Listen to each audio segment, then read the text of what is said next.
What does it mean to be the last of a dying breed? For Ivan Alexeyevich Bunin, it meant carrying the weight of Russian literary tradition into exile. Born on October 22, 1870, in Voronezh, Russia, Bunin would grow to become the first Russian writer to receive the Nobel Prize in Literature in 1933, yet his name is often overshadowed by his more widely known contemporaries. His life and works offer a glimpse into the soul of a Russia that was disappearing, a Russia that Bunin captured with meticulous realism and lyrical precision. Ivan Bunin was born into a noble family, the youngest of 8 children. His early years were shaped by the rhythms of the countryside and the harsh realities of rural life.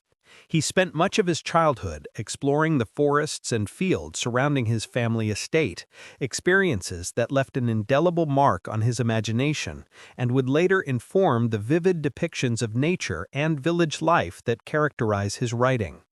The connection to the land and the people living on it became a defining theme throughout his literary career. Bunin's literary journey began with poetry. He published his first collection, Poems, 1887 through 1891, at the age of 21. Influenced initially by symbolism, he soon rejected the movement's abstract tendencies in favor of realism, striving to depict life with honesty and precision. This shift reflected his growing interest in the human condition, social change, and the transient beauty of the world around him. His poetry, though lyrical, laid the groundwork for the clarity and emotional depth that would define his prose. By the early 20th century, Bunin had established himself as a master of the short story and novella. His works, such as The Village, 1910, and Dry Valley, 1912, explored the decline of the Russian rural gentry and the challenges faced by peasants during a period of social and political upheaval. He portrayed the Russian countryside with unflinching realism, describing both its tranquil beauty and the harshness of daily life. Bunin's prose often reflected a deep sense of nostalgia for a world on the brink of disappearance, a world that would soon be irrevocably altered by revolution and war. The Russian Revolution of 1917 marked a turning point in Bunin's life.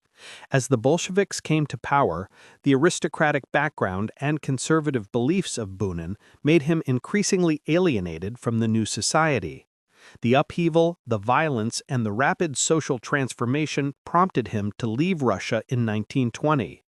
He settled in France, joining the émigré community that included other Russian intellectuals and artists who had fled the revolution. Despite the displacement, Bunin continued to write, preserving the memory and spirit of pre-revolutionary Russia in his works. Life in exile was not easy. Bunin lived modestly, often facing financial difficulties. He worked as a translator, rendering the works of Byron, Longfellow, and other Western writers into Russian, and contributed to émigré journals, helping maintain Russian literary culture abroad. In spite of these hardships, his devotion to literature and to the preservation of Russian culture never wavered.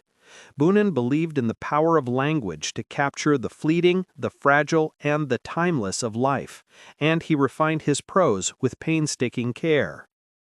In 1933, Bunin was awarded the Nobel Prize in Literature, becoming the first Russian to receive this honor.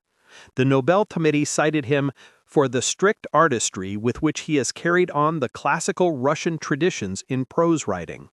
For Bunin, the prize was both recognition of his literary mastery and a poignant reminder of the homeland he had lost. While many of his contemporaries had embraced Soviet ideology, Bunin's work remained a testament to the moral and aesthetic values of the Russia he remembered and cherished. Bunin's later works further cemented his reputation as a chronicler of human emotion and social change. Cursed Days, 1926, a diary of his experiences during the Russian Revolution and its aftermath, provided an intimate first-hand account of the chaos, fear, and moral challenges faced by those who lived through that turbulent period. In Dark Avenues, 1946, he explored the complexities of love, passion, and regret, often focusing on fleeting encounters and the subtle, sometimes painful effects of human relationships. His ability to capture emotion with precision and sensitivity made these works enduring contributions to world literature. Throughout his career, Bunin was known for his meticulous craftsmanship. Every sentence was carefully considered, every word chosen for its exact meaning and rhythm. His prose was spare yet evocative, capable of conveying profound emotion and subtle social commentary without unnecessary embellishment. Nature, memory, and the passing of time recur throughout his writing, reflecting both his personal experiences and a broader philosophical understanding of life's impermanence. Bunin never returned to Russia, even after the end of Stalin's regime. He remained in France, where he continued to write and correspond with other émigré writers. Despite the distance, his work remained deeply rooted in Russian culture, reflecting his ongoing engagement with the land, traditions, and people he had left behind. His writing became a bridge between the past and present, offering readers a connection to a vanished world.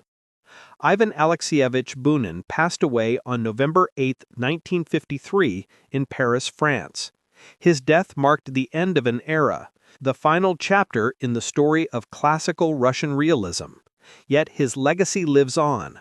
Through his poetry, stories, and diaries, Bunin preserves the voice of a Russia that no longer exists, offering future generations a window into its beauty, its struggles, and its enduring humanity.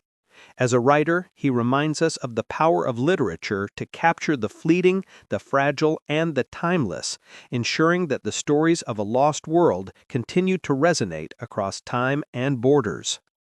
In a world often focused on rapid change and fleeting fame, Bunin stands as a guardian of literary tradition.